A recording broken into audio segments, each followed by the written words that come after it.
Congress OBC आणि दलित आरक्षणाच्या विरोधात काँग्रेस ओबीसी आणि दलित आरक्षणाच्या विरोधात आम्ही असेपर्यंत अल्पसंख्याकांना आरक्षण देऊ देणार नाही। मलकापुरातील सभेत अमित शहांचा निर्धार। एकाच काढून दुसऱ्यास आरक्षण देण्यास विरोध असल्याचं मत।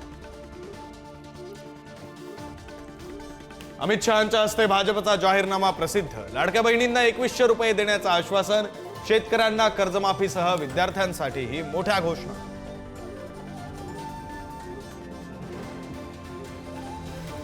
महाविकास आघाडीच्या जाहीरनाम्यातही मोठ्या घोषणा। महालक्ष्मी योजनेतून महिलांना 3000 रुपये महिन्याला देणार।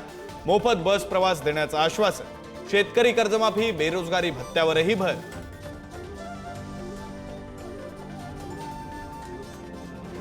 वोट जिहाद विरोधात मतांचं धर्मयुद्ध पुकारा। मताचं धर्मयुद्ध करून पुन्हा एकदा धर्माची स्थापना करण्याचं देवेंद्र फडणवीसांचं मतदारांना आवाहन। फडणवीसांच्या मतांचं धर्मयुद्धाला विरोधकांचं जोरदार उत्तर। भाजप खासदार धनंजय महाडिकांची लाडक्या बहिणींना दमदाटी। लाडकीचे 1500 घेऊन काँग्रेसच्या रॅलीत दिसणाऱ्यांची व्यवस्थाच करतो। कोल्हापुरातील सभेतून धमकी। टीकेची झोड उठल्यानंतर माफीनामा।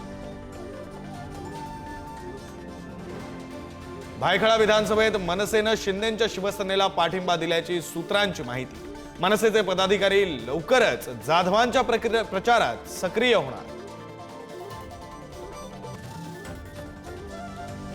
अजित पवारांच्या राष्ट्रवादीचे नेते शिवाजीराव आढळराव पाटलांनी घेतली जयंत पाटलांची भेट।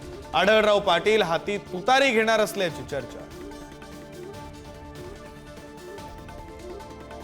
पुत्र अमित ठाकरेंसाठी राजगर्जना। मुंबईतील दादर माहीम मतदारसंघामध्ये आज राज ठाकरेंची जाहीर सभा।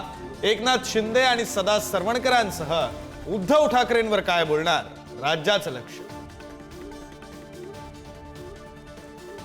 मुंबईच्या विक्रोळीत एका वाहनामधून तब्बल 6.5 टन चांदीच्या विटा जप्त। निवडणूक आयोगाच्या भरारी पथकाची मोठी कारवाई।